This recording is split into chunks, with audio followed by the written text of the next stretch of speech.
ko whatapu ki he awhia e tolu taha i o tua, i he tau lota-lotonga. Whatapu ki he whale tapuni, o whaia e tau whakawhia ngai maa nioni ki tau o tua.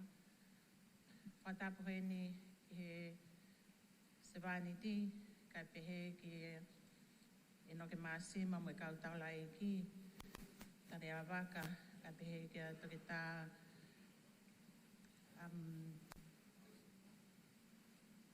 Maaloni kafu. A te whakatapu he ni ki he o tangata o whanaua ai aho. Ka pehe ki o nao whaamiri. Whakatapu he ni ki he si kauhiwa. Ka pehe ki he sola pa moe Bulangi. Utau hao i he malo e whaleni ko he ako e kātoanga mahawinga e ako e. Ko le peke puke ai whanga maarieni ke talitali lelei ki motolo. Ki he ahomahau inga ko eni. Whafofonga i atu ai Pouturiki o Evangelio ka pehe foki ki he whirianga mo e ki i lau maarie mo e mooni. Ai talitali lelei ki motolo ki ahawhakakoloa ko eni. Pea hange peke lau ai sāme. Ko i aho eni na e whakatua e Sihova. Ke tau haka ai mo whakawhiawhia. Ko tau whawhita i he aho ko eni. He mooni pe ai wholawholai. Lahi ang hai whakakau ia i he atamai o tangata. Ka koe whale i ai o tua koe mea iau kutuu i he aho ni.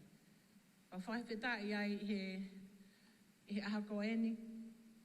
Hono tānaki mai ki tau tol he eiki me ngai whitu kekehe. Ke tau kao ngā whakamooni ki he uia eiki uku whai. I he ngota mai o eiki koe. Tau whawheta i ai i he ahoni, i he uitangata e ki ko whai, i a viram whanua, ka pehe whukia se Mr. Funa. Whawheta i e ki he omi ki mautolo ka inga lotu pa pehe whuki ke singai whaamiri, ke tau whamooni katoa, ko ia e ki hoku makehe, e ngā aue o tau whai. Pea ko puke ai e whainga maarieni, ke whakamalo atu i ho maulawa mai, mo talitali lelei ki mautolo. Ko e aho whakahistoria eni, ki hongo tangatani. Pea hange peko lea Paula nai whaikia Timote.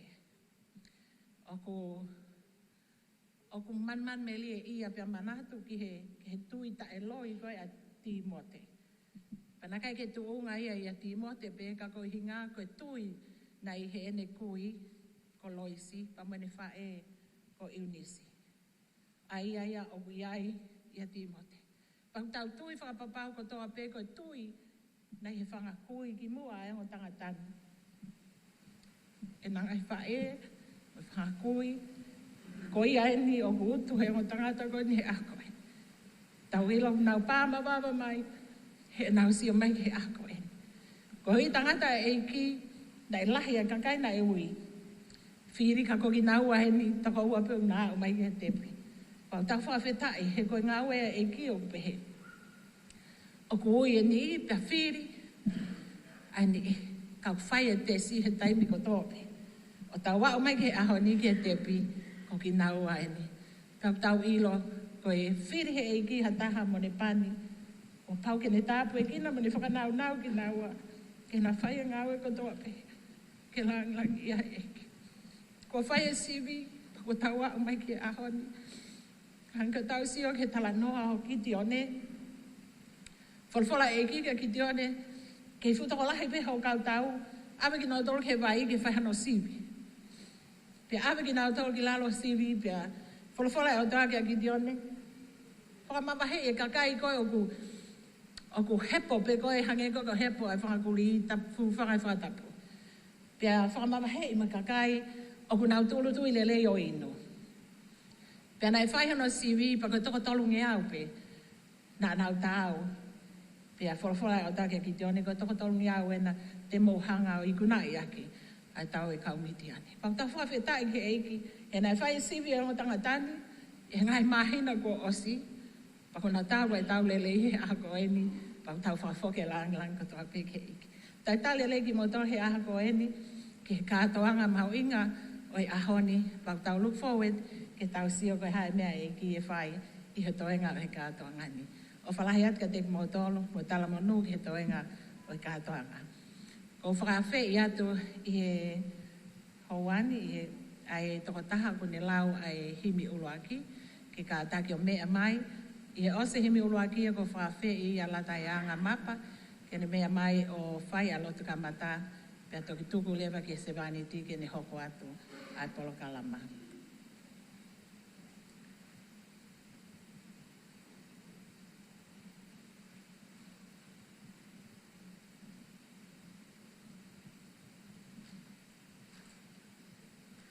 Koe whawhalahini e ka mata ake tau ngau e anga maho inga o e hoatani. Kona ni mangi au hiwa ngo furu maa fitu o hini, ni mahiwa fitu ka taku e mo mea ki o lunga ke tau hiwa. E sisu na ake tuku atu mo kou na hau kau whaiwhekau, ke whai he poto fuli pē ai misnale lau mali.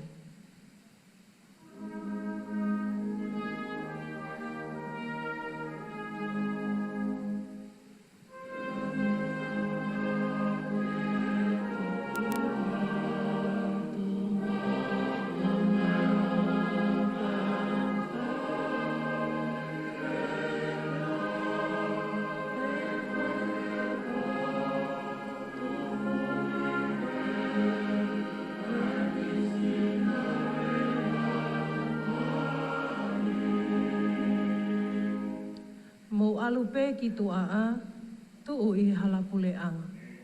Foli he wao kehe kehe, puke a lau mali e he.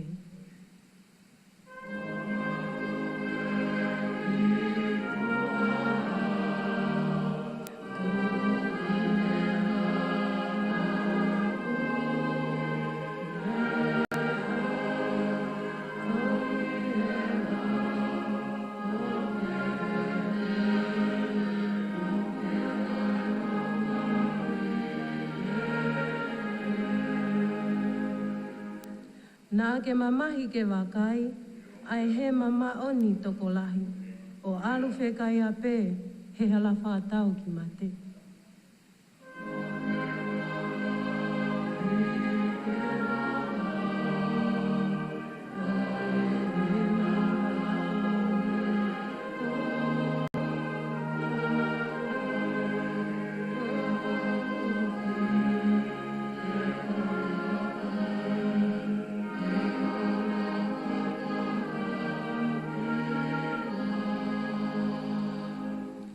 O kunau ke i toko tona, hange ni sipi tuku noa, i kai hataha ke tau hia, ai vai vai mo maha ki ia.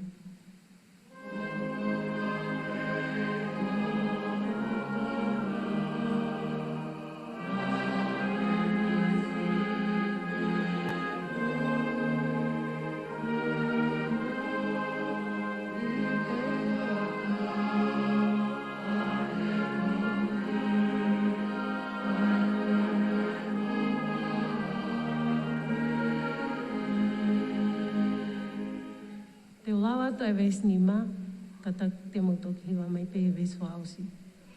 Ko si i whahinga panihia, mo saa mo whakalielia.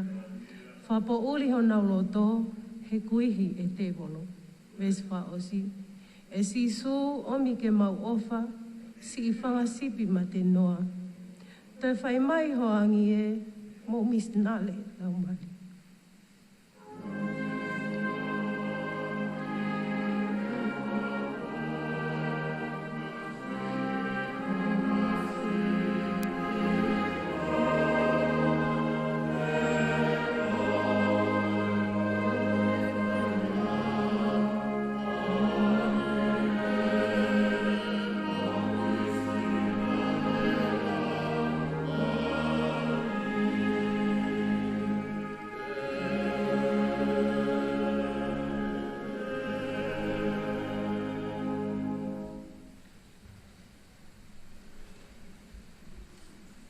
Loto. Tamai maf moal of ai afiona. Mau whawhita i mau whamalo atu. Au hao ki ho aho e tamai. mau tālolo, ka mau whakaapa kia te koe. Ke omi ki mau tolu, o mau lo nuku hi a koe ni. Pea kuke asi o lau maali e ma oni o mau lotolotonga. Whawhetai, ka mau whawhetai. Kuhi koe talae ko whai, koe aha koe nina palani mo fotutu he a Fiona. Kai whawhetai, he ko koe ia. Na ake whakotua e aha koe ni, ke mau fia mo pata. Whawhetai e kia na e whaihono lotua, whaihono tāpala ni, whakatutu u, ako koe pe i ato nai sihoma. Nā ke whai, ono whakakaukau ai a koe. Nā kai whai atu unga ha mea e taha, ka ko hui pe koe ofa mai a he tamai a he Fiona ka te mau tolu. I kai mole, I kai ke whina ngaloho a Fio ke mole halau maari e taha mea mamani koe ni. Ka koe ka venga e a Fiona ke tohi a hingo a tō taha kotoa pe. Ke tohi oi mo ui. Whawhetai sisu maua o mai ke aho koe ni. Ho mau talao mau hao me ngahi potu kehe. He koe hui na ia e miso ne pe ai e whakakaukau mo whotutu ai a Fiona. Ka i he aho ni o kumau whawhetai atu. Eki koe polo kalama o e aho koe ni nā ke whakatutu pe. Hange koe tala kumau whanongoha. Koe ongo tangai o eiki kua uhe a Fiona e aha koe ni. Na kai whai e hea tangata kanai whai pe lau maari e maanioni. Ka koe mau hau me ngai whitu ke mau kaunga tu mo mau kaunga whai mo oni. Ai ngau e a lau maari e maanioni ho mau lotolotonga. Kai milahi o puri a teki mau tolu. Mau alu mo whoki ko hui koe mau tae mahino i ai a Fiona. Kai whawhetai e tai meu whaai he a Fiona o mau mata whalau maali e. Ke mau whanongo pia mau mau ilo. Ai ofa tau ko taha e a Fiona au whai ka teki mau tolu. He nai fuafua ofa pia a Fiona ka teki mau tolu. Ka wiai o polo kalama ma ki mau tolu he kuonga wha osko ni. Kai whawhetai koe lea e a Fiona fau mahi se vaniti. O kāna e leo. Koia koe leo be o e a Fiona. Whawhetai eiki. O mona mautuku ka hui koe sino e tangata ka mau sio ki whikau ma oni ai a Fiona. Whawhetai. Mau whawhetai atu. Koi koe mau lawe he monu. Tamai e he whiawhiko e ni. Pea ko koe pena ke whiria ki nau tolu ke nau lava mai. Iho ao I he whiawhiko e ni. Ke kau ngā whango oni. Ke ngau e lau maari e maoni oni o whai o mau lotolotonga. Te kutala mai e toia loma.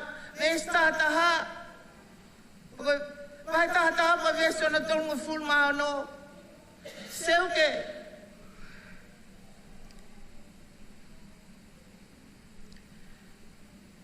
E ku hau pe me a Fiona. Pe au ku fou ki he a Fiona. Pe au ku iku ki he a Fiona me a kotoa pe. Whawhetai eiki. He kou hiko mea kotoa pe o mau whai he mamani koe ni.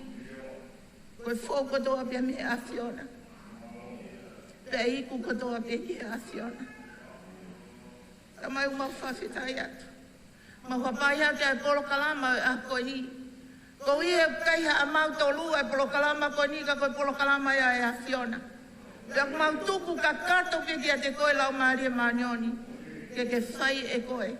Ai polo kalama bea e a Fiona.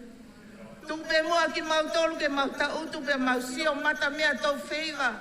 Mo sio mea whakaofo. Ai mai moa bea e a Fiona. Tau mau lotolotonga. Eiki koe mau lotu e mau kapai hake. Mau puri kotoa pe ki mui. Kai tuke hape a lang me Gloria e a Fiona. Mea kotoa pe. Kai te mau toi whai ai lotuni ha toi huafa. Kai koe huafa pe taha. O alo ko sisu kalaisi kau mau eiki whamui. Amen.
malo at Iwa ke u Whangai e tawhatapu ko kamata ki e tau a whanga e hoa koen e te wemo ke u tala mo kāpui e hoa eiki o ku mea heni pa mo i o pē e pē ke hā katoa pē o ku totonu ke whatapua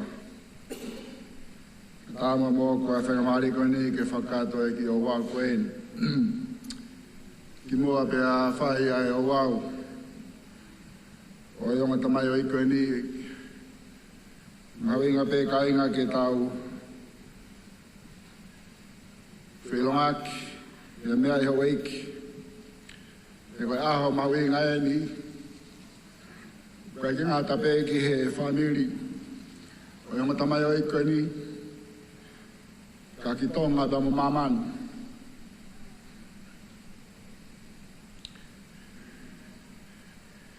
I tahi o a whipalu. E ea e ki whalkura kai. Ne whakahoko e nau tangi te hotu a. I whika whātaha Ponsonby Road i Ponsonby. Koe kore te hotu a hawhaina hino. Tau lawe i peka inga ka pau tau kore. Koe o tua o whakopau kene tāri e tau kore o whai. Kanai make ai kore koe ni he koe kore he tamai o eiki. Koe pani ai o tua. O whāmu o lawe ke mea koe ni kainga. Tohia maa tiu wahe tahano ka maa tahe vest hatolu. Hanga he whamau i o awe ne kaua ko ngā. Ki he wheitu ko Cesaria Filipai, maire tolu mo fultupu pia me kapane umi ko kāreri, ke whakahoko ai ai pōpō tala noa koeni. Whawhehui e whamaui, mo whanongo atu ki he kakai, o kunau pehe ko hai au, ko e whoha e tangata. Talang he whahinga, o pehe ko Seremaia, talang he whahinga o pehe ko Son Baptaiso, pia pehe ni ihi, o pehe ko Elaisia. Pia whawhehui rewa whakamaui, ka kohai au iho maulau. Pia tāri e pita, koe kalaisi koe alo o tua maui. Pia toa i rea me whawhonga o tua. O kuke monu ia pita, he nai kai teke ilo i au i he kakanopa mo e toto. Ka koe tamai wa whiuhelangi. Nani whakahākia te koe. Pea ko koe pita, pe koe Petros, koe hinga e pita, koe whangi i maka, whakakarisi. Pea i he fu Petra, pe koe fu maka koe ni, te ulanga i hoksiasi. Ko whē maka koe ia, whitu ai a mamani he maka koe ia. Pe ngai whungawaka koe maka ko pita. Koe maka koe nai puaki e pita, koe kalaisi koe. Koe alo o tua moui, koe ia e whotua e siasi o tua. E koe o tua, koe everlasting he everlasting. E kai ke whotua o tua hane mea i he tangata he wau he tangata. E hangarewa e sisu, o oange ai ki a pita. I will give you the key. Whatever you bind on this earth, I will bind in heaven. And whatever you lose, I will lose it in heaven. O anga he o tua ma whai pa mo ki ko ni ka pita, koe mea pe te ke hai mamani te hai he wani. Te koe mea te ke vete mamani, te vete i he wani. Nea lahi e ua kainga.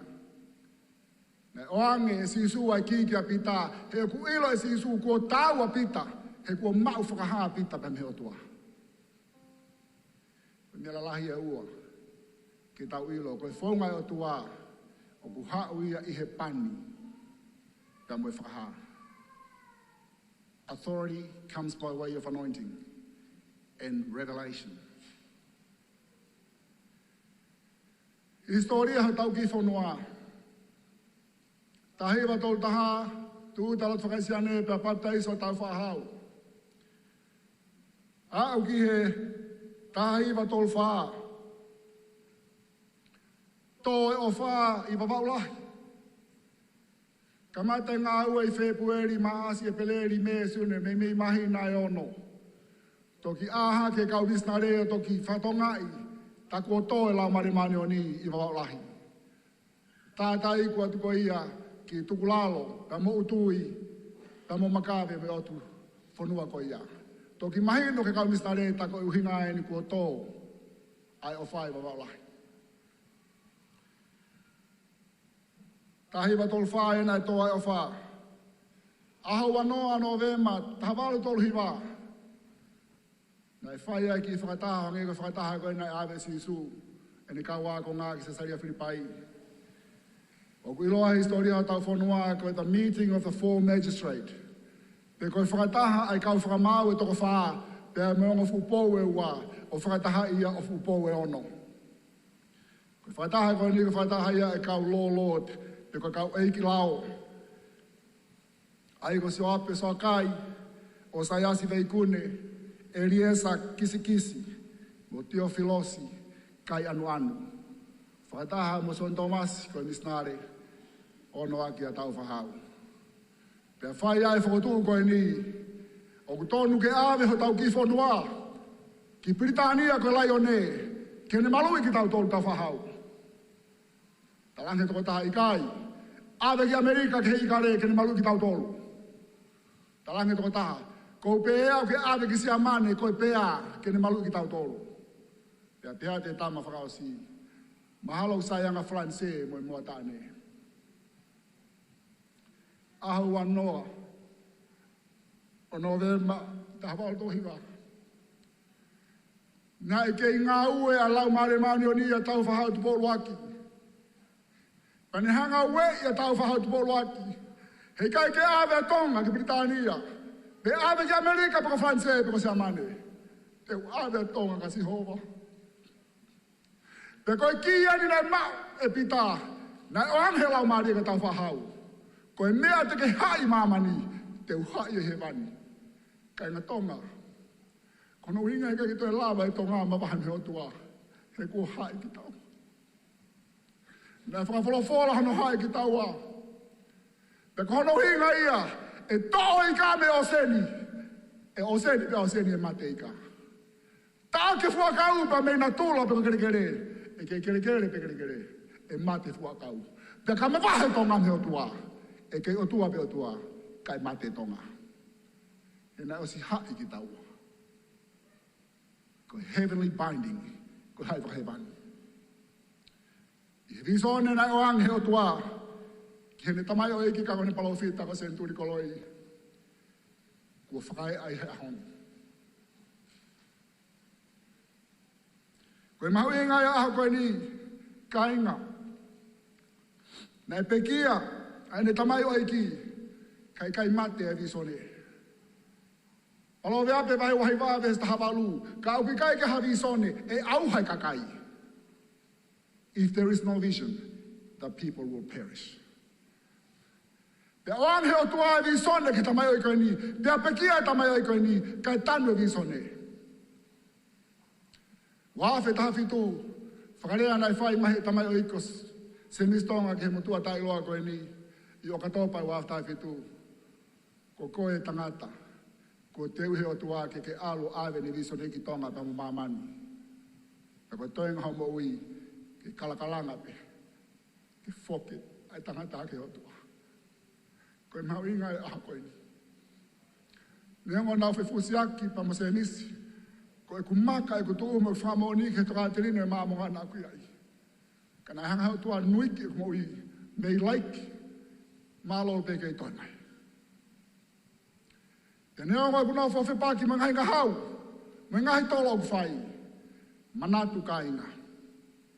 Ko noa pe nai whanongo ke reo si hova.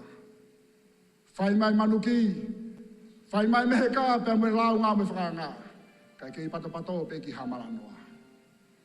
Manatu na kai whanongo I lai ke reo si hova, ko Samuela pe. Tua tolu e ne hau kai lai, toki tala I lai alu, te ka toi ui pake talange kua ue neiki, whai maha whikau. Pe ko mea kai lawa tangata ke hanga ue I motuani, he koe reo o tua o kuongona he motuamani. Koe hao no hinga, Ko e ni ki tamasi. Nai fotu e se turi koloi utu ke he taiwa. Pitu hiwa. O toa e rea mihono fofonga. Whahama he lau maria ko ki tamasi ko ni tene whai fu ngawe lahi. Mo mea whakawha aho. Ko e aho nia. E kai kia harea o tua e tō noa. Ai mahina ko hiri ko tō tohi fa Facebook a tonga. Pay attention. Uhi o tua. He taimina ta whoka ke o tua. Pea whikaha o tua ke whitu tak ke kaunanga. Ke o mai ai ne koloa na e tanu. He taimina o mai ai kaunanga. Ai taimi ke walanga o mai ai koloa koe ni. Na ko ta no mo materita to e foki na tau se frafa to lope al talang materita. Kai ke fata tari ke usio ke fekau e tolu taha.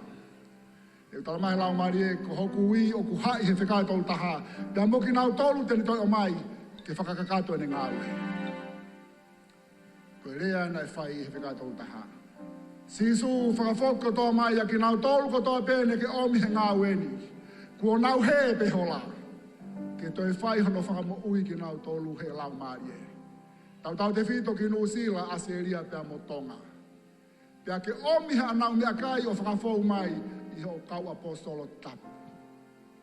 Pea ke whakalahi kau ngāwe. Pea ke ave ho whina ngā lōka mo wholofola ke au ke turi ke whao mamani.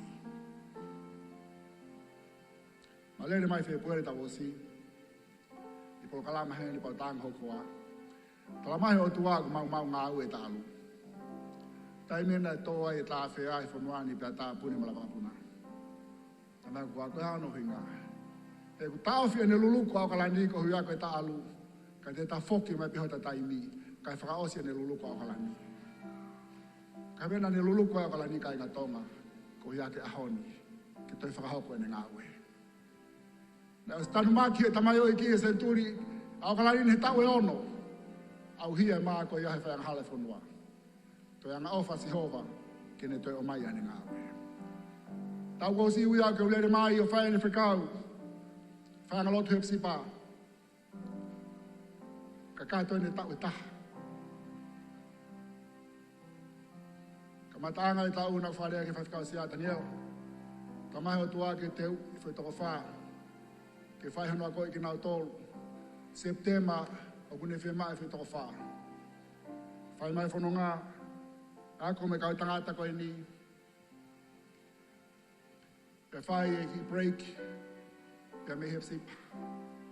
O ilo pe whiwhire toko lahi. Kana kurea ko whoha koe ni ka Daniela. Whalala ke o tua. O ku taime o tua ke mea katoa pe. Koe whaunga e kau siu kau ke alu ka wheitu. Ka awata whanga to pēnu fulufulu ipu ke whaa ngai. Ka pau ku ke iloi te ke toi whoki mai pa o te ke ala ke pe ke tu whaerei pe ia. Kono hinga ia nei tuku whaerei pe. Ai tau eri i he whanua loto. O i whakamo ui. Ko i whakamahino e toi whoki masisu. Nau tang Daniela. Tuku pe kakai ke nau lau muna whakaanga. O ko mahino i e whakapalane o tua. Ko Sihova na neo mau ki hepsi pā. Ko Sihova o te tamai ke o mawahai. Pe e pe taimi te o te riu mai. O ku kei tuku pe tau eri. O te kai ke ue ia. Pe taimi na whakawhiwia ke o tua. Ko i hāmea ku hoko mahino mai ko toko ua pēni. Ko i rea nei whai mai o tua ka te au. Whie maari e. Ko si ai toko ua te nau tari mai me he tepi. Ai ke whoki aho ko ia. Tala mai o tua whetu taki. Sio kia paia pa ke toki alu paia tawhata fua. Au tohi at ki ai. Ala tua ma whei waki. Whai makai hoa tāpea o talangi. Ko hai mea na ke au sia. Nā kulere mai whei pueri hepsi. Palo tonga whai mau whai kawa. Tau te whai whikau se ai mo toko lahi pa o pe atu. Ma si paia. O tatari mai o tuaka koe. Gai ngā ue lahi mo koloa o tua pia koe kau ke hanga noa holo koe ngai mea mamani. Ta whoke o tua ke ni hanga o atu ka te koe aho tau mua. Ui ke tolu me ai kau i tonga, tohi ange te hina whai whakau koe ni. Kai tāng kua weni ku i tonga. Tamai kua weni tonga. Pare ake ma whai taha e pongpong i hana hoko. Pia tāng o tua koe hae whekau ko pai ane pui heni. Pia mai o tua e ves wholofola e whaa. Ma whakataha pongpong ko ia pau talangi whaikau ko ni kai mea lahi ke Hawaii. Me ko hau pepe ko hai whekau e o tua. O tāng ko whekau e o tua. Alo lau, pe te ke ilo pe hono hinga. Talo ma fe puri ngaki ko ia ko ma toki tala noa isi ulai ai ke ufoki. Lau talange ko hai mea na ke au sia he whekau na o te o tua. Hanga e pae au whakafou mai. Whakaha mai ka ting mau tolu. Ai ne au sia he fwoi vehti e whaa koe ni. Koe ui wha apostolo. Kauhari siane. Koe whatongia e koe ni mo e wau koe ni na tonu ke whai pe ia i he rilo.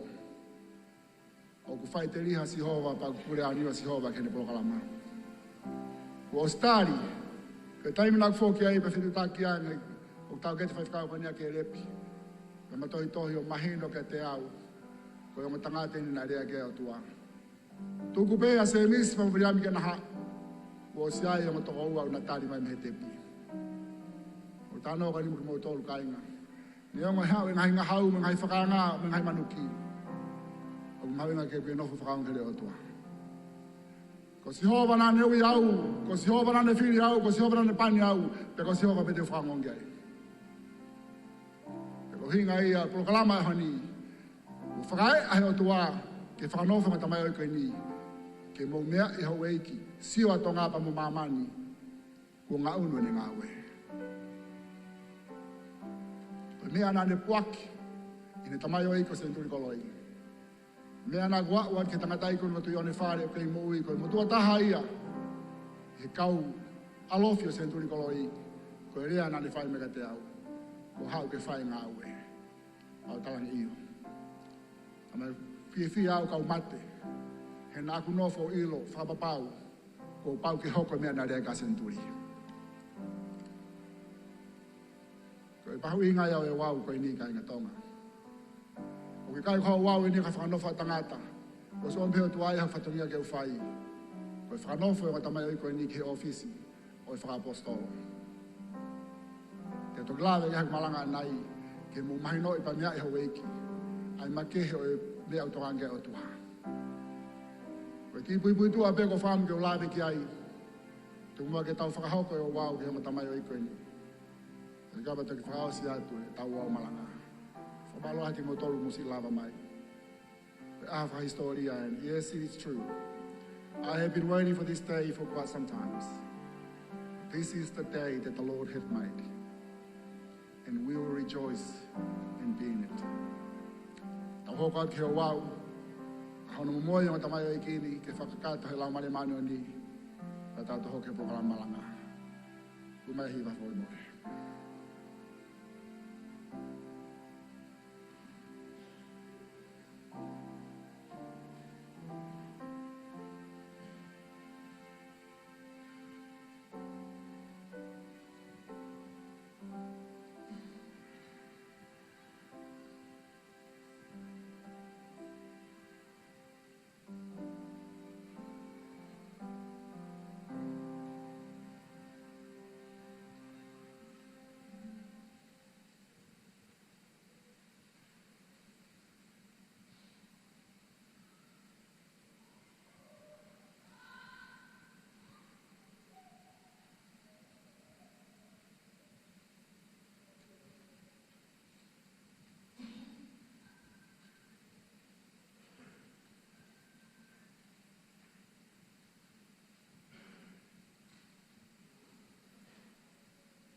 Can I have the children?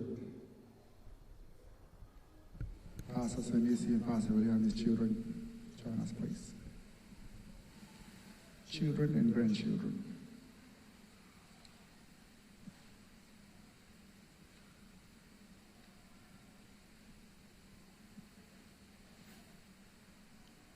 I'm stand behind your parents.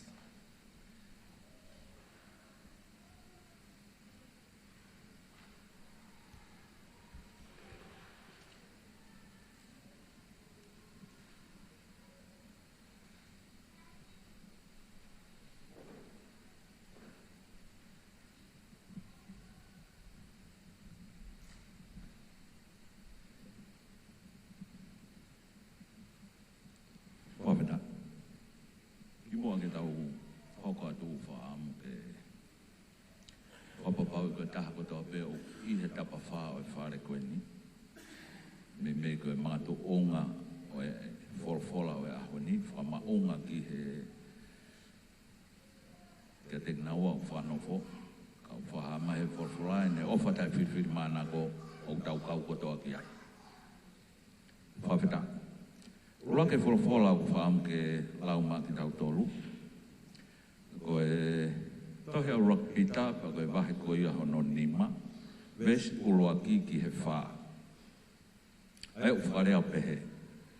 Koia o ko tokoni atu ki he kau whaiwhekau o ki ate ki mautolu. Aia o ku kau ngā whaiwhekau mō ki mautolu. Mō e whakamooni ki he ngahi mamahi o kalaisi. Mō i nasi whoki o ki he langi langi aia o whakae a mai. Mō whei mō tauhi ai whangasipi. Ai otua, o ki ate ki mautolu. O oua na a whai whakaholoto hono re ohi. Ka i he loto fie fia, i he whunga o e whinangalo o e otua. O i kai koe sipi, pe sio paanga uri, ka i he ofa ki he ngāwe. Pea oua te mau whakawhie eiki, ki ngahi pot ngā we, kai hoko koe whai taki anga ki he whangasipi. Pea i he whai, pea whakae a mai ai tauhilahi, pea te mō mau ai pare amalani o e langlangi ia. Ua o e wholawhola te u hokat ki ai, e au kāia i he tohisione, pea koe wahe koe hano ua taha, te kamata lauwe i vestaha ma. Pea ko whai rewa e nau breakfasti. Pea mea e sisu kia Simone Pita.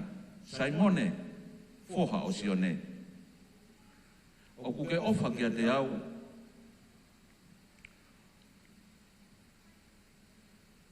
O kuke ofa kia te au o lahi i haa mautolu. Pea ne pehe ki ai. Io eiki, o kuke meai, o kou ofa mo oni, kia te koe. Pea wholofola ki ai, pea ne wholofola ki ai, whawhanga si e whanga sipi.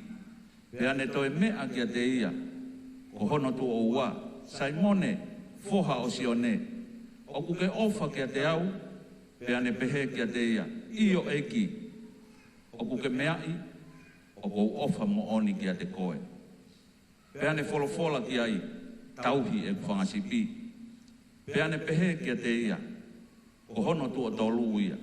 Simone, foha o sione, o kuke ofa mo oni kia te au, pea mamahi a pita, i he tu o tolu o ene pehe mai. O kuke ofa kia te au, pea ne pehe ane, eiki, o kuke a fio.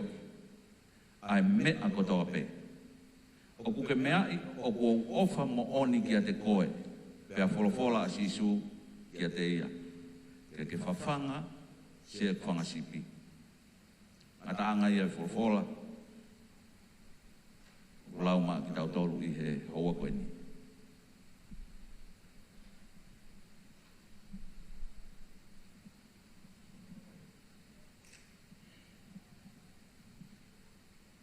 tai keiki. Se misi pe mo kulu. Uliam pe mo petsi.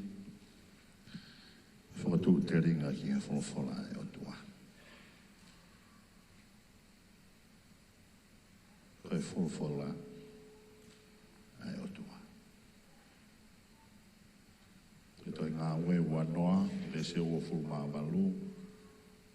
Koia, mo lamasi ki mo tolu. Whangasipi ko toa, aia o whakanofo ki mo tolu e he lau maari e mā oni oni i honau loto loto ngā ko honau kaure o. Ke mo tauhi ai siasi o e o tua, aia nane whakatau aki hono taa o ona. Ko whongofola ai o tua. Me toi sione, o fumani ma, te ulau e ua, o fumano. Nā i kaiko ki mō tolu nā e whili au. Ka ko au, nā ku whili ki mō tolu. Nā whanofo ki mō tolu, ke mō alu ki mō tolu o fua. Lea ke nofo mau homo fua. Koe uhia, ke ronga ha mea te mongkore me he tamai i oku ingoa. Ke ne atuia. Amen.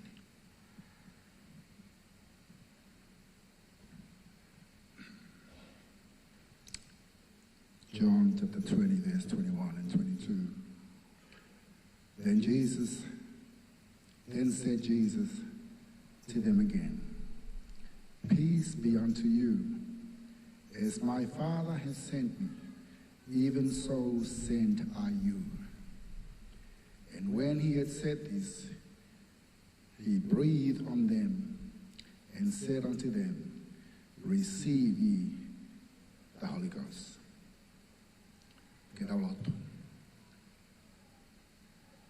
Our most gracious, loving Father in heaven, we humbly bow our heads unto thee at this time. Yes, we rejoice because this is the day that the Lord has made. To reveal thy will to our people and throughout the world. Thank you. Thank you for remembering us and still allowing us to have the wonderful gift that was pronounced upon the words of thy prophet back in 1978. And here we are 40 odd years to begin this movement and to witness and confirm that you have not forgotten us. Thank you for remembering us. We present thee with these two humble servants. We have done the work that thou hast asked us to do and have declared them ready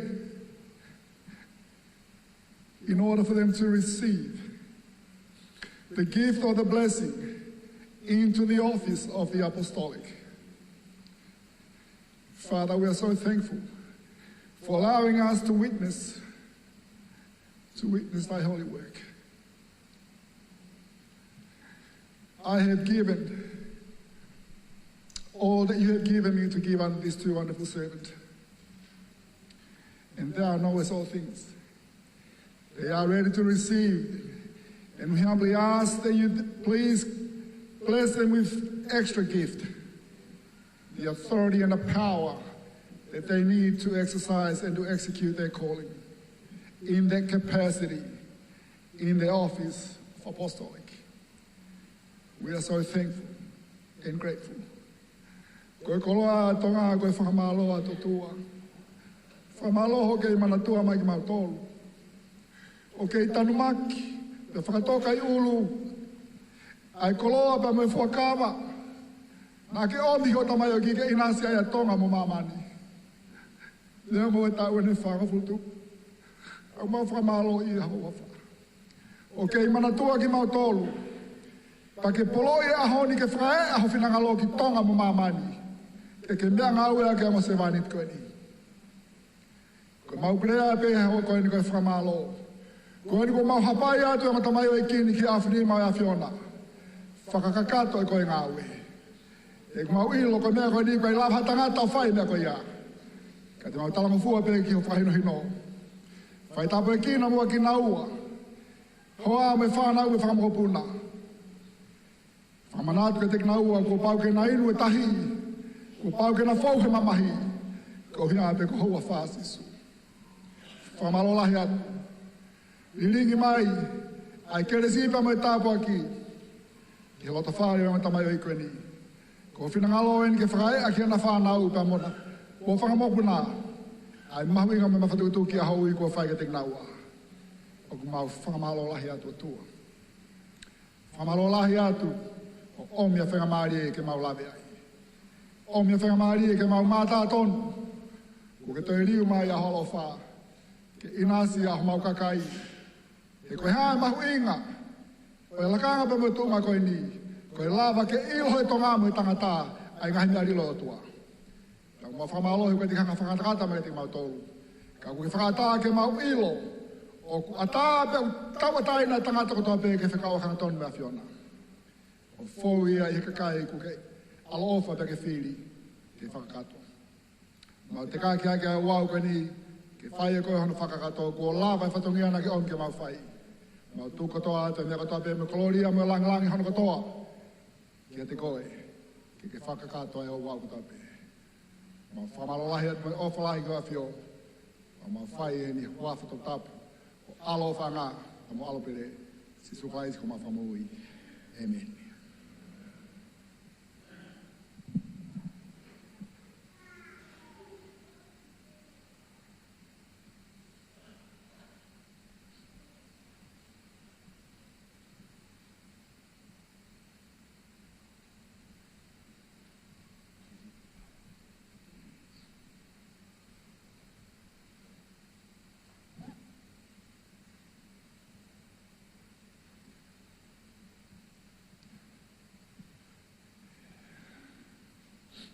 Whangalo atu whanau. Tu mua ke whae tau hiwa. Ka tau hoke tau malanga toki ose malanga pa toki whaata ki he mātanga ke mōkata ki mai a whewaki. Pea mo yonga tamai ai ki whawhekau. Malo.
Matai whamore more ko whawei ki moto ke mou mea ki o longa.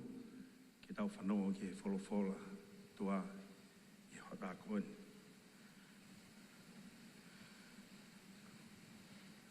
Koe wholofola Kospelia sisu klaisi na e tohi e mātiu. Wahe o no. Te uka matalau ia mi hono tolungu fulu mātaha e veisi. Ki o tolungu fulu mātolu e veisi. Mātiu wahe ono. Vesi tolu taha, ki e tolu, ai au pehe ano whakarea. Koia, oua te mo loto mo oa au mou pehe, te tau kai ai,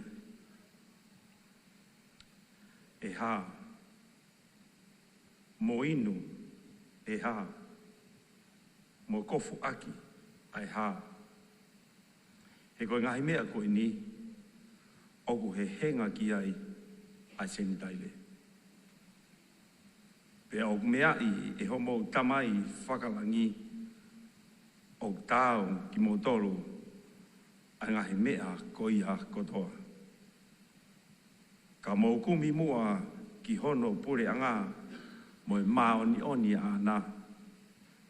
Pe atu moia foki a ngahi mea ko iha kotoa. Amen.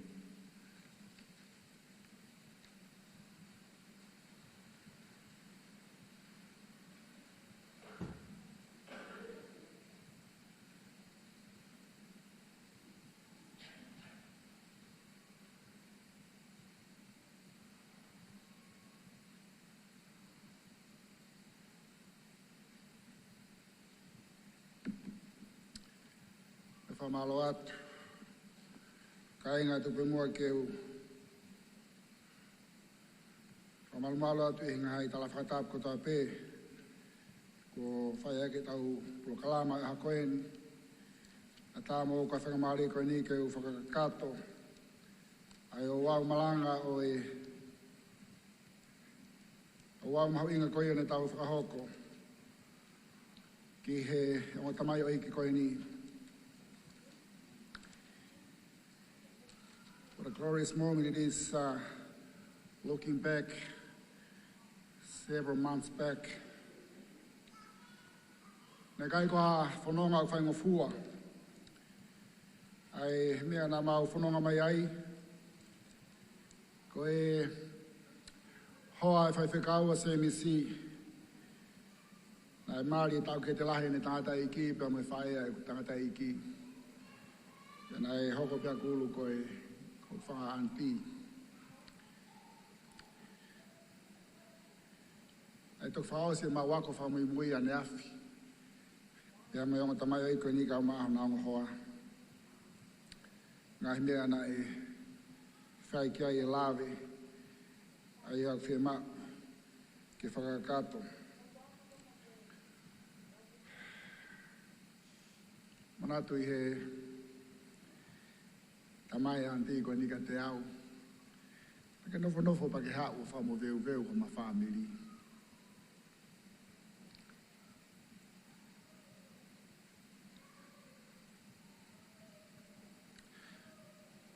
Kana kai ke utokanga ki ai. Kana kai ke mahinoi e kulu mea nak mahinoi. Nak whao pe ke utanga fua ke o toa. Ke whai hani whekau. I remember several months back I said to Semisi in a kava ceremony in Hepsipa. Semisi, the Lord has revealed to me that if you can actually go back and recollect your memories, it has been more than 10 times that your life should have been lost. Why are you still alive? And I said the same thing to Pastor William Fonua a few months back. Williami, if you can recollect your memory, there's 3 occasions that you should have lost your life. And you're probably wondering, why are you still alive? Pastor said, Mr. Funa, and Pastor William Fonua. This is why you're still alive. When God has a purpose for someone, death cannot take that person away. Ka kuia I hata mua o tua ki hatangata. Hei kai lava I mateke ne to. Hei kai lava I sea vani menima vesta taha. Hei kai foki ke esi mai mahidea ka oreva kua lava mea ko loto ki ai. Tangata o mga ta. Fai whikau se nista funa. Tangata loto lahi. Kanande ngau ia ki fitu hala.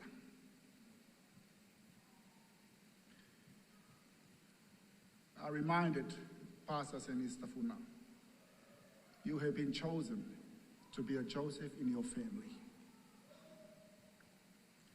Your brother's not going to do it. You are going to do it with the Lord's help.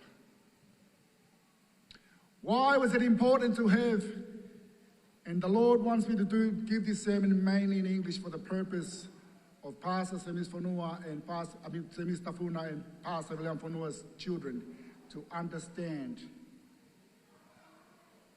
the impact of your father's calling.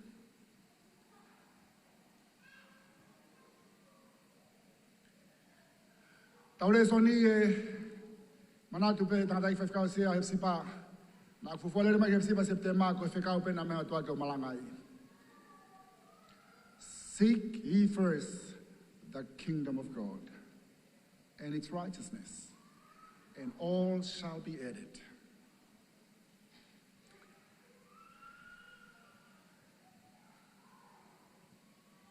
We need to be very, very clear on something, brothers and sisters. He mama ni hanga yahoni, ka malanga ita to Kosperio Kolosi, fa pe Kolosi. Ka koe Kolosi koe whaunga ia alu ki he tau potu taha na uhinga hawa si suki mamani. Koe malanga taha, koe ne bilo pe Kolosi, koe ne ngata ia malanga. Te avereva whakarekesi e tau focus i he Kolosi, ka ngalo e tau tole mea na hawa si suki mamani. Mahino koe Kolosi ke ve teke matapao mate, but that's not our final destination. Ka pau he kai ke au e tangata ki puranga o tua, o ku tai aonga mea ne whae si suhe Kolosi. There's two good news on the Bible. The most important good news. The first is the cross that Jesus died for us. And our final destination is what Jesus preached. Jesus did not preach about himself. He preached the kingdom.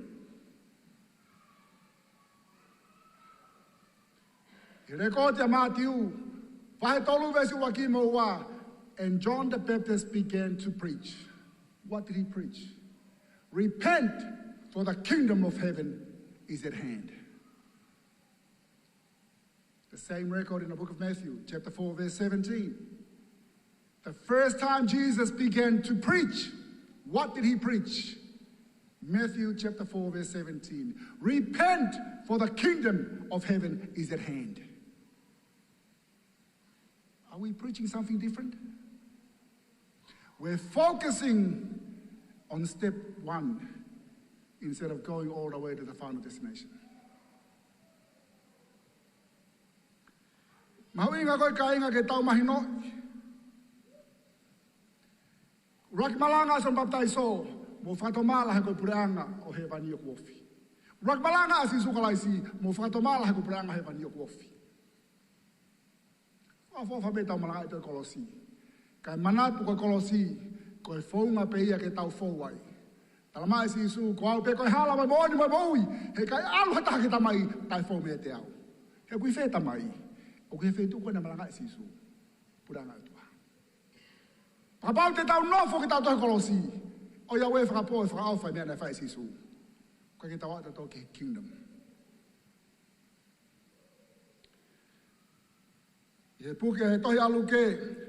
Luke chapter 17, verse 20-21. And when he was demanded of the Pharisees when the kingdom of God should come, he answered them and said, the kingdom of God cometh not with observation. Neither shall they say, lo here or lo there. For behold, the kingdom of God is within you. Whewea kau whāresi, e au whakumai puranga o tua. Talange si Isu, wakai, o kai koe puranga o tua koe mea te mou lava sio ki hai. Me te mou pehe, koena, pe koe. Ka koena. Koe hea mea nei malangai e senturi koloi, he tau honga fulu na anghe o tua. He preached the kingdom. Nai fe paki e pa mo siasi. Ai hau, a senturi kene malangai mea koe ni. Pua ki mahere soni aho ni, mātiu mahe ono vestol taha. Pe aua na mo tokanga koe hea mea te mou kai. Koe hea mea te mou inu. Pe koe hea kofu te mou wala. He tokanga sentari e ke hai mea koe tau koe ia. Ka oku iloho mou tamai he langi ai mea mou masivai. Ka mou fuafua kumi ki he pule anga oi o tua mo ni maoni oni. Tala mai rewa loma, vai taha whawe stafitu. He koe pule anga o tua, o ki kai koe mea kai, pe koe mea inu. Ka koe maoni oni. Koe fia mo merino, i he lau maari maoni oni. Kai ngā koe mea nai fisi ia e kau taki. Pe hau o mawahe a wakahe se turi koloi. Koe ne malanga i mea na aunhe o tua ke ne malanga i. I ho uho o e siasi whai nglani. Na tupu kai e sa unoi sire. Pe hanga o tua pani e tamai oi koe ni. Pe ne talangi oku hala mea whanonga e siasi koe na. Oku kai ke tau alu ke puranga o tua, he koe puranga o tua koe mea whamao ni oni. Pe tau toa sa unoi sire o kumuni. Ai foi mō tolo koe ia. Pe kia, pe tau fotu, o se tau hema fulutupu. Tau fotu rewa sa resi o sire. Na kai ke fotu e se unoi sire ia ai we sire ana. Ngai mau hala koe nau pehe fotu e se unoi sire i kai. Wahangi koe mau hala koe ne tokai kolo pehe na fotu e se turi kolo e sa tokai kolo. Koe nuko talatu oku hala. He na kai whakaatahe o tua se turi kolo i fotu si asi. Oku tatau pe me mutua koe ni. Koe kakai koe ni koe pani koe ni, koe nau mea whai. Au! Mo wo malangai hukupura ngā. Ki he whangawaka mo taha kotoa pe. It is never too late. Convert from wherever you are to the kingdom of God. How do I get there? You become a citizenship. O tau alu tau tolu ki he siasi mo religion. Jesus never preached about religion.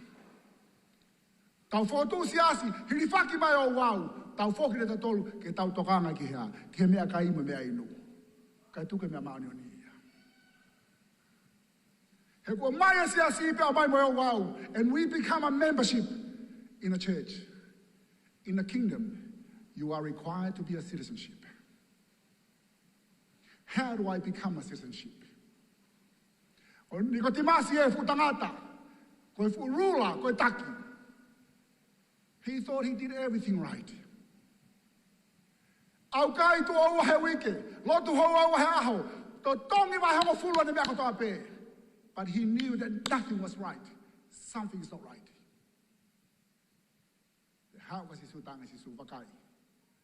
Ka pau ka kia hatangata whanau whau he lau maari e. Hei kai sio he puranga o tua. Te au he tana whatata si su ki he lot ai whare si mo lot a paprikane. Mea te tau pena rea kani ko te masito rea kai whare si. Eiki, o kua au kai tu au he wike. O kua lotu hau au he aho. O kua au vahe hongo fulu ia ku mea kotoa pe. Ke hau paprikane. O tuu pehi mamao. Alo ofa mai ka te au tamai. Ko anga hala. Ko whee lotu nai tāri he o tua. Tonga koe mana kieni ke tau angea o tau whamate lotu. O ku tau kei he mawa api te tonga o tua.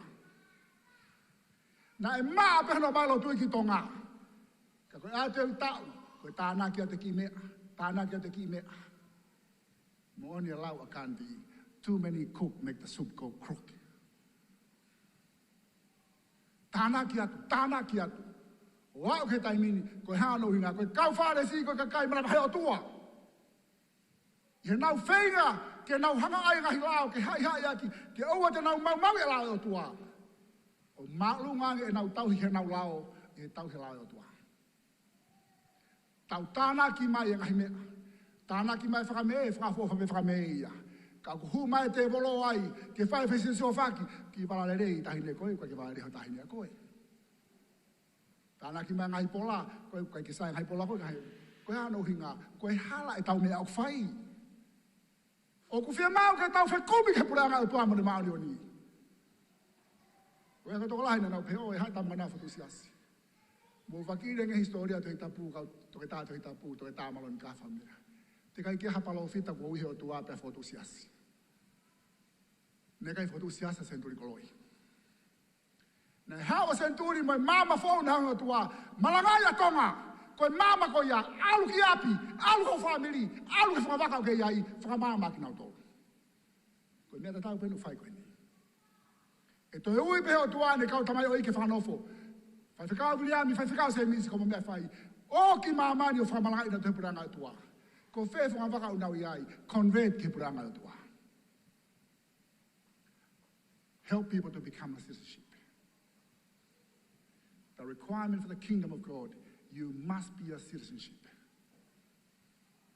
Ko ke heia o siasi pa mo puranga. Ko te nofo o me mi pai ha puranga, ko te nofo me mi pai ha organization ko siasi. You have to pay something. There is a fee that you have to pay. When it comes to the kingdom will pay you. Ka tangata no fono ha fonoani po America po Australia o ku vahe ko he puranga. Ta ko formeti me system ya o tuaya. O te ke hanu ko ho ha fo ka venga siasi. He ko wa ya siasi. Ko hinga me na kai tau fe o tua, ke tau alu ke me ko ya. Ka mai I find here no tua ke to ya luke. The book of Luke chapter 4 verse 43. And he said unto them, I must preach the kingdom of God to other cities. Also, for therefore am I sent. The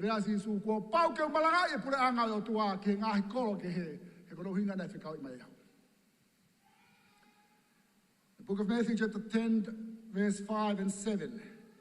These 12 was Jesus sent forth and commanded them, saying, Go not the way of the Gentiles and the Samaritans. Enter ye not, but rather go to the lost sheep in the house of Israel.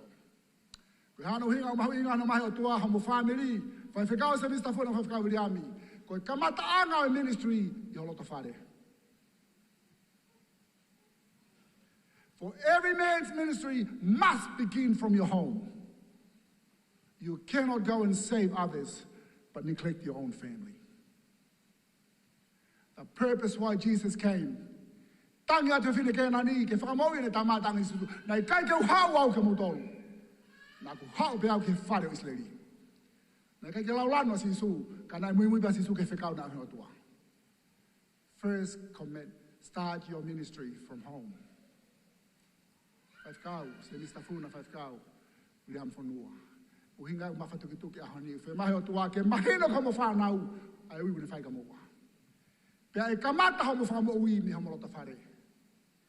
Ngai ahoni tokanga kau whaifekau me kau taki ke whamoi ka kai kari aki hona lota whare. Ko si isu ena ne wholahi mai mape. Ngai kamata ene hau I he whare o Israeli for the lost sheep of Israel. Kamata I hamo ministry. Alu ki mamani. Ako e mamani. Tohia Matthew chapter 24 verse 14. And the gospel of the kingdom shall be preached in the world for a witness unto all nations. And then shall the end come. Mo whanongo ki hen. Matthew vahe wa wha ves taha wha. Ko pau ke malanga ai kosperia puranga o tua ke tapai wha mamani. Pea ko ene finito ia. Ka mo fia mau ke mo ilo taimi haere masi isu. Ta mo nofo pay attention. Ko taim e a o eni he turi ke wha manatu ke rea na e wha e sen turi koloi he wheka tolu taha. Pea ke omi moha nau mea kai o whakafou mai e ki mo tolu ho kau apostolo. Pea ke whakalahi mai kau ngā ue. Pea ke langa pea ngā ue pea ave pōpua ki hopure a ngā ke turi ke wha mamani. Nofo ko hoa he ngahi mahina ko hiri. O stress out pe te anga whewhe e ku alu ki mamani. He koe mea nei puaki he wheka senti, he mau whaha senturi. Kai ke ilo e au, ka ke ilo koa. O kuhangai o toa o mai a mamani ke toa whaseria. Ke u ave kia e wholawholanga o toro. E koe hanu hinga kore ko towhai ahoni. Koe mea lahi ua ke whakai aini. Pa mo whakamahino ki tonga mo mamani, toke tāwa man kawha. Koe a piako tohi tapu tokai kolo kua pau ke whotu. He nai ha ia. He o tua I hana COVID-19 mo senturi koloi. Ko mea na rea mati o ne whare fotu, o ko mou I folo ake usi o whea ahoni. Ko e pua ki au laki whekau e tolo noma whaha. Ke au sia he tamasi mo tahine ko toa pe, o kuako he apia koni. Ai tuunga mo lakanga, ai na tau sio he hani. Neo ngoi whakaanga, neo ngoi manuki. Mea lalahi e tolu o whae whakaanga me manuki mo loto. Ulua kipe, masiva ilo. Ua masiva tui. Pea ko hono tolu, masiva o tua. He ko loto ko vi o hau ia pia me te bolo. Rea nei whae si su, he kausi o mo hoko peke o mo tamai. He ko te bolo e ko tui a loi. He mamani, o ko tako to peko whanau o tua, o ku hala. Not everyone is God's children. Jesus made it very, very clear. When we are surrounded by sin, we become a prisoner of sin, then we take after our Father. Mauinga koe kainga ke tau ilo. Tohia se one vai tahavalu vestolo no, John chapter 18 verse 36. Jesus answered to Pilate. Fehu ia Pilate. Ke ilo ka ua mawhai ke te au ke tuwani ka mea ko hau mei fe. Whanong ke rea si isu nai whai. My kingdom is not of this world. Ko ha mea utau kei longo ai, ha mea utau kei mai kina tai murea mahataha. Tala mai se misi whai tolu vesi ua. He ku tau humu he ngai mea ke ko tope. Ka toki ha tangata o kai ke humu he mea koni koe rea. Koe tangata ia au ku nofo I he pure anga o otua. Tangata ia ku walk by the law of the kingdom. O hau ia. Ko hinga rea si su, o ki kai ke ongo ka te au e rea me lau, he ko whanonga ia I he kingdom lifestyle because culture. Koe tau kei pehe holo, koe tau kei kakano. O stala mai pe, maa tiu vai tahano vesi wa wha. Maa ke vai valu vesi tol wha. Luke vai hiva vesi wa tolu. If any man will come after me, any man, and that's including myself and yourself, let him deny himself. Hamea tau ke I tai mo tau ke loto kovi mo kape. We have not denied ourselves. Why? Because we have not qualified into the kingdom. We haven't made the transition into the kingdom. Kainga, ko whewhunga waka ku ke iai. Liriu, ke sistemia kingdom. Toia ngā ue wahe mo fulu. Ka hahe angelo mea whakaha kia pita he risone. Pea whekau kia pita ke whekumi. Ko ena whekumi atu. Ai ongo taula eiki. Ai taki tau senturi oka Corneliusi. Taimna alua pita ki ai pe whakamatala e Corneliusi mea nai hoko kainga. Whanau ke rea pita ia ngā ue wahe mo fulu ve stol wha. Pea mawha ai muto pita. O ne pehe ko toki mahina ni ka te au. O ki kai ke whiriwhiri mānako ai ofa Sihova. Ka kune mau maana ki nau tolu kotoa pe o kuha. O apasia mo whai totonu I he puranga kotoa pe. Ko whewhunga waka ku ke iai. I plead with you. Adjust yourself to the kingdom system. Ko pau ke tau whanau I whao. Pe kono hinga ia. O ki kai ki hangai o tua o whakangofua mo tua niki. Ke whotu siasi. Pe kai ki o talanga tau ke o tua. Ko kumea pe whai kono malangai puranga o tua. Ki tangata kotoa pe mo whewhunga waka o ke iai. Pe ke alu ke o tua. Ko mea pena ang he o tua ka senturi koloi. Malangai ke mahino ki tonga. O ku ata. Pe tau taina tangata kotoa pe ke whekawa ke hangatonu me o tua. Pe ku ke nofo iap.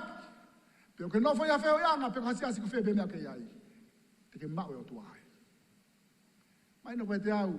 O kai ke whepaki ngai mea kourea ki pe mo ngai siasi. Ngai siasi toko lahi koe mea unau whe mau ke nau puke kakai. Ke lava e nau whe mau. Mo lari ke nau tolo. Hangia ho si hu whai whatami. Koe hai mea utokange o tua. Tokanga mea o tua ke lau maria tata. He koe puranga o tua ko hamea kai pa hamea inu ka koe lau maria. Nā kulere atu. O whai e malanga tāpuni o e au kai wike peki ai whalot senturi. Pea koe whekau pena mahe o tua ke utala ki he tangata mo e whiwhine wa siriana ko toa pe. Ai mea koe na e tuu oia senturi o tala. Tok mahino ka tea o se prokalama na e whai. Koe tau e ni manoa na e tuu a senturi koloi I he tuungata tau, whalota tau. O tala e whekau na e te o mahe o tua ke te alo tala. Koe whakamanatu ki he tangata mo e whiwhine wa siriana ko toa pe. Foki ki tau mua. Tangi ki he moi maoni o ni. Ko ha unga tange mo mano ni. Ko allow your kingdom. That's the kingdom culture. It's righteousness. Mai ma tiu pani ma ve no monu ia au fie kai mo fie no ke ma ni he e fon wai. O tali o tua ke tangata o ku ne puaki mai fie no mo fie kai ke mo ma ni. Fai fekau viram fonua fai fekau se mista funa. Ko toinga hamo mo ui. Help people to find their way to the kingdom. Neongo fe paki na himea te ure aki. Moyanga tui ai ngai siasi. Moyanga whakaukau ngai siasi. Ko o tuana ne ui au, ko o tuana ne whiri au, ko o tuana ne pani au, pia ko o tua pe tahe te whangongi ai. Whaingofua, ke whakangai au he tangata, kai manatu, e kei pato pe ki hamala noa, e ko noa na lea ki ai o tua.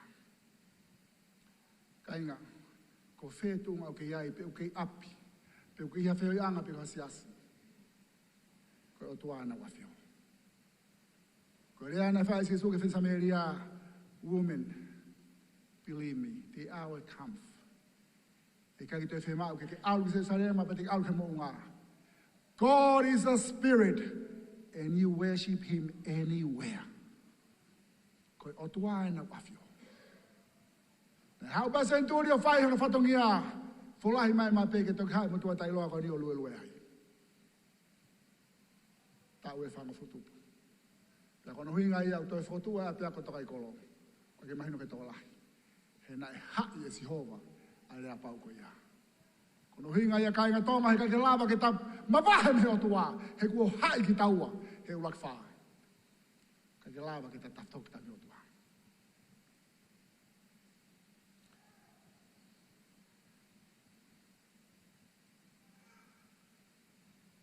Taimina rea ia sisu. Mahino kia pailate tohe a mātiu wahi wanoa vesi matolu keni mawha.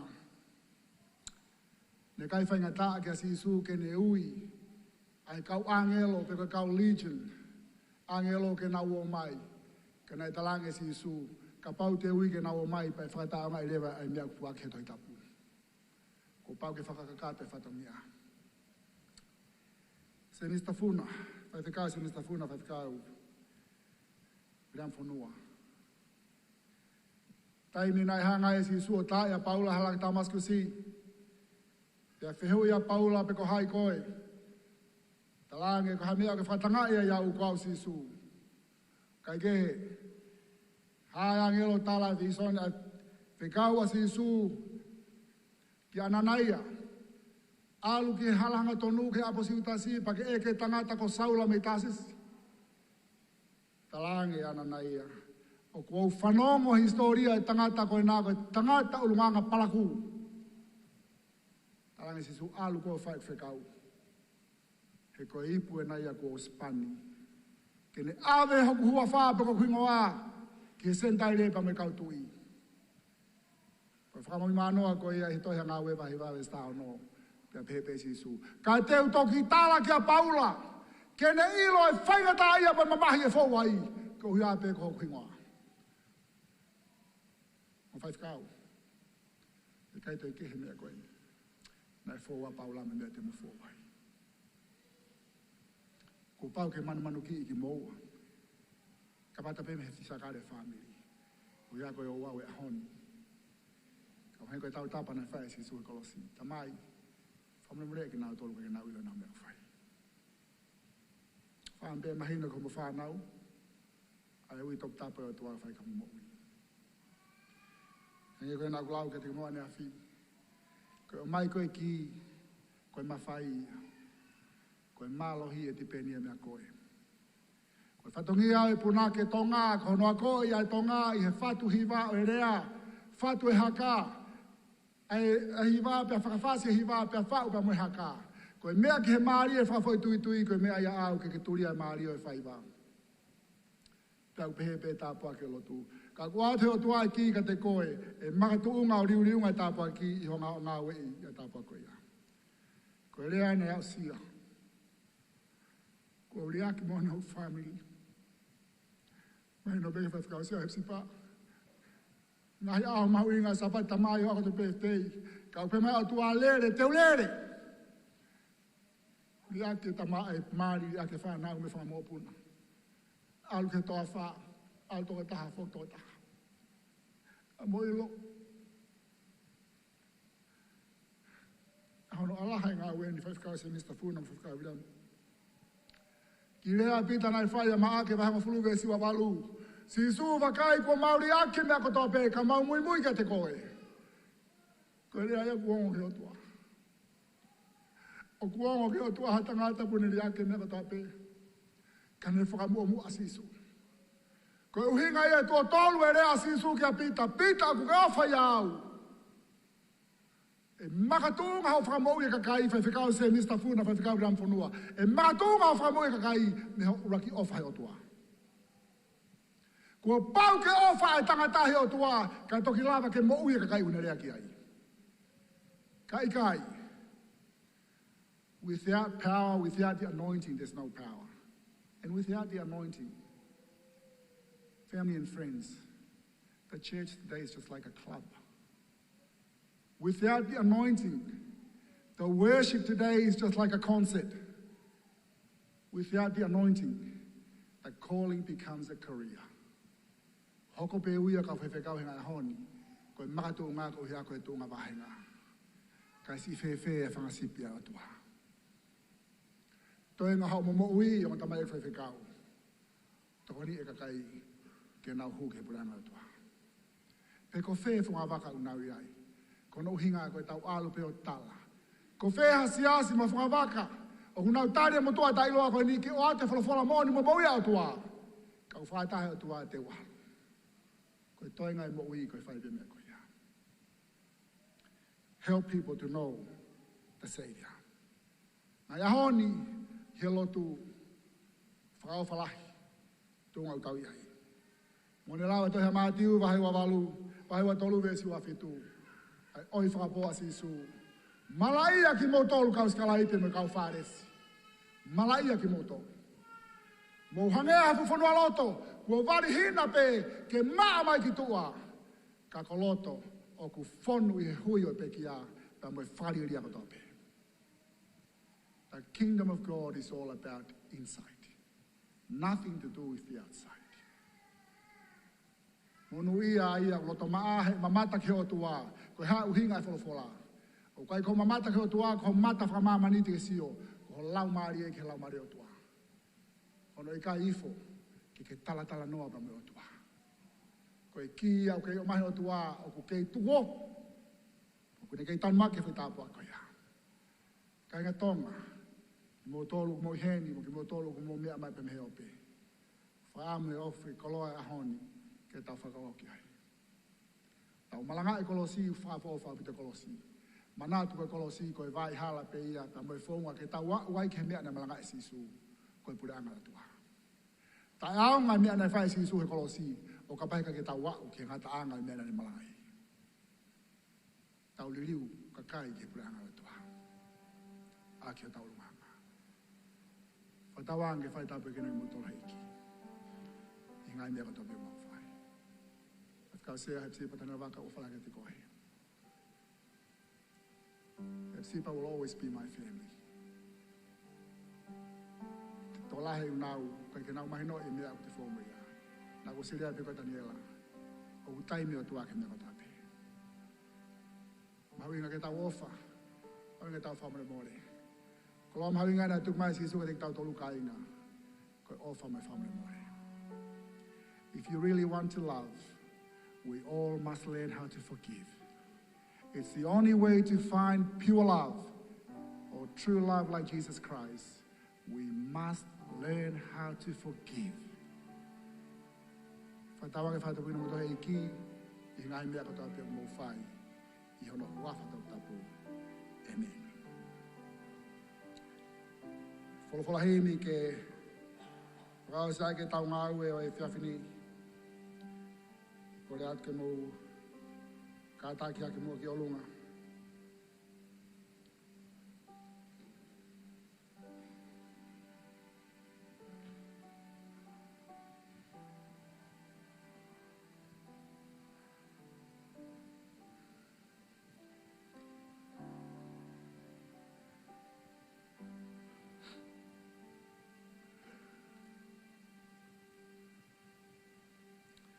Whange au he mga fulu maa fitua hini. Whahiwa fitu. O kui aiha pure anga o ku teu pe mama. Koe pure anga kafa kafa whau. Ono tui koe lami kua heka ki ao. Pe hauwhi ai ene ngahi tau. Koe pure anga eni o ku hau. Oi koe pure anga o ku hau. Ke teu teu lau maari e na kua vave talupito. Malangata kua hoko mai e hau.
Oi he tatala rewa e ngai mea ne whakapuri.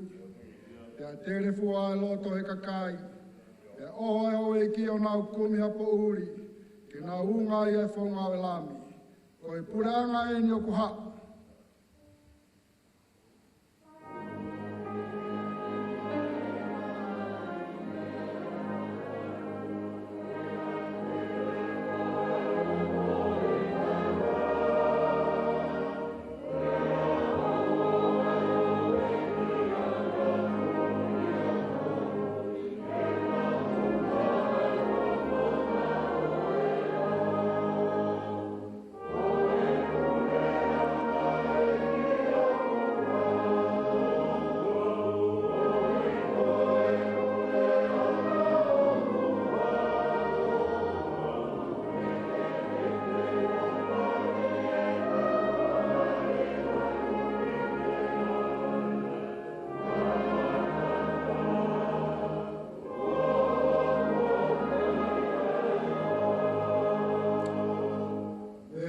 Si ai aonga e nau whainga, ko e whai tō muipe, ko osi pēa e taimi tarihu, nā nau tuku mate pēa e ho nau ngahi lau maari e.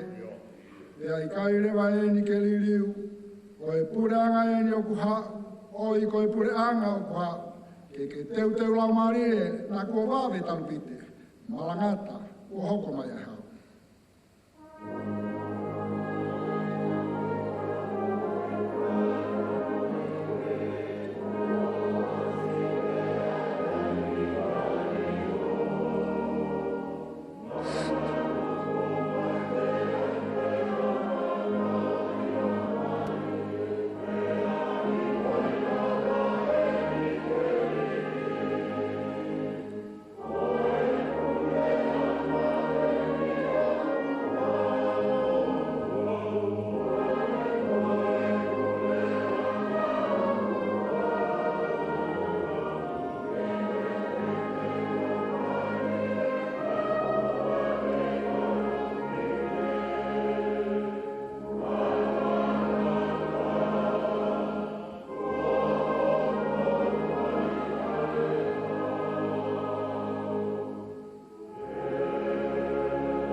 Pāta mai, mo te hanga ki ki hoa whio hewa koeni.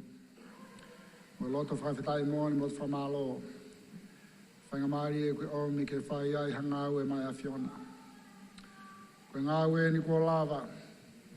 Ko lava ha mau tawha ki koe toi ngā au.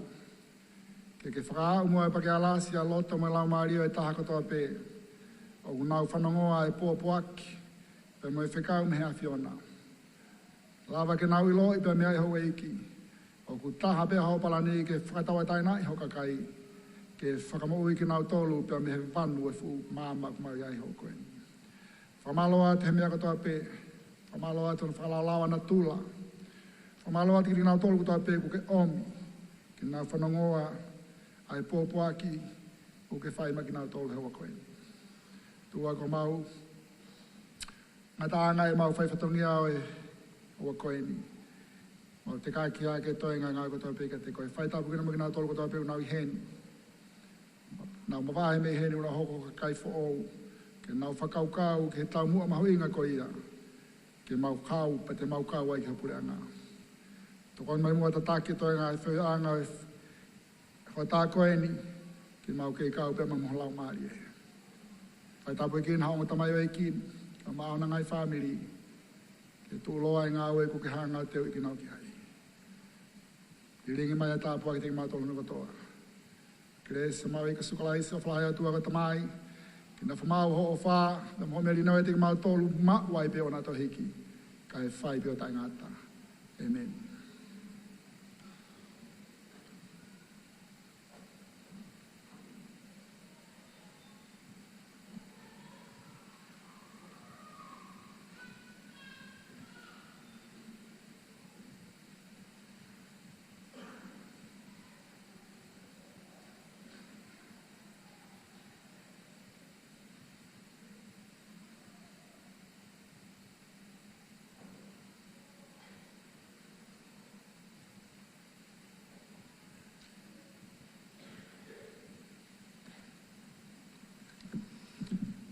Whawhetai ki heiki.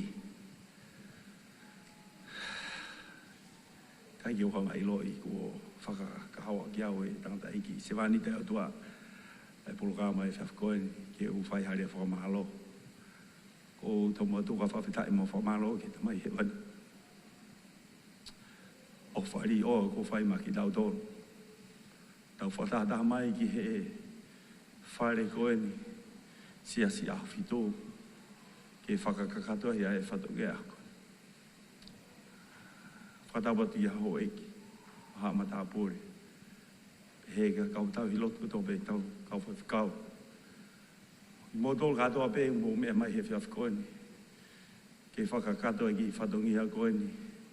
E wheho i anga pa moe eki, i lau maria pa moe mōne. E kai ke aha rea ia ke utoi whakaloloa. Koe rea ko whakakakato pe he tangata ika o tua. A tu mua ki haas pe ki whamalo koe ni. I kau ngā, i kau hiwa koe ni. Me he. E kau tamai o koe ni, koe si whakahenga mai me tonga eiki. Koe kumia mui.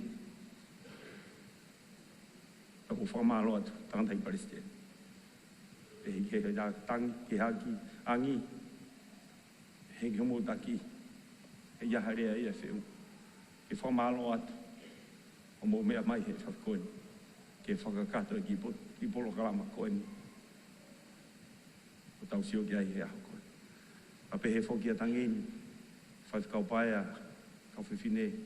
Whamalo atu. E whakakato e whatangi aho koeni. Pe he whoki he kau tamai e kau tangata iki. Kou ilo peo ku mea heni. E tangata iki a petsi. Ko kai eu whatonga e ui whehe. Ka wata e whamalo ki moto e ngō whamiri. Whamiri o semisi pepe hai ka kōlu. Pa pe he whoki e semisi. Mo peti wata e whamalo ho mō mea mai a ko misi e nai whai. Whai mai e tau whahenga mei tau mai ki. Ko tā e he ulua whihe o ngō mai o ikoe. Ko hi koe ngā ue. O kai ko hanga ue si muhanga ki ai. Ka koe ngā ue o bla. Ka mō ni koe e rea koe ai whai ako koe ai olopereki. It's easier to get in there, but it'll be very hard to stay in there. Koe ko tala munua tia i moa. Whai ngō fua. Ai hū ki ai. Koe whai ngata a ki te nofo mako ai. Poko tala munua tia i moa. Peheko mō ngā hewa kulu ia look beautiful tonight. Thank you, go. Pe foki pe ti, pe foki ke ki motol katoa pe formalo ki si ka wifi pe hepsipa. Mo la mai mo tanga i fa kausia ke fa kato e fa dongia ko ni. Ke to fa lo loa ko tau ko re be ki he ke mo ko me ma huinga ta ha ni. Pe tau polo kala ma Ko he si I ke whai hawhahita. Ke tu ui ai aho e aloha ke whangamokopuna se misi. Hey, my grandfather was there. Ko ia ko tuku te whainga maare ko ni ka miti pehe ni ma behongo fulu. Ki mo tolu ko ke whai ta lava ta whai ta ko ni ospe ko ni. Ko mo hu pe ko ki tua ki he afe mata. Ta mo kore whamore more atu ke mo tolu. Ko mau kamata ni ko mea fo o. O koe ki toi hamea koe hu whangawhakatapu ke toi whahanga i pōla. Koe ki sanuisi peu taritari mai he o whiwhine mei peito. Ke mō mea mai. Ke mō toa. Whatongi a honi. Whamamalo. Honi ospu koe ia te whamahino mai he tangata eke sevanite ai o toa. E te kamata e tau polo kalama. Koe polo kalama mahu inga tahai ni utau hanga hanki ai. Whakokore atu o te mō alo ki api. Ka mō nofa i rewa hina hange ko i fōko. Ko tau ho taulangi. Ko ia, mō ki mea mai pehen. Kau hiwa, toi whakawhi ki mō tō. O te muhanga ria ki mau tōlu. Mō sio mai. Toi tau ki polokama koe ni he whiawhini ke whakakato. Pehe ki he kau iwhi. Pehe ki he paea mo tangini. Pea mo i kau hiwa. Ki whakakato ko tau whatungi he whiawhi koe ni. Kore whamore mo ratu ka pau ki a hato whatungi a. Koe poto pea ni moi. Lewe rewa malanga. Ka mutawatu.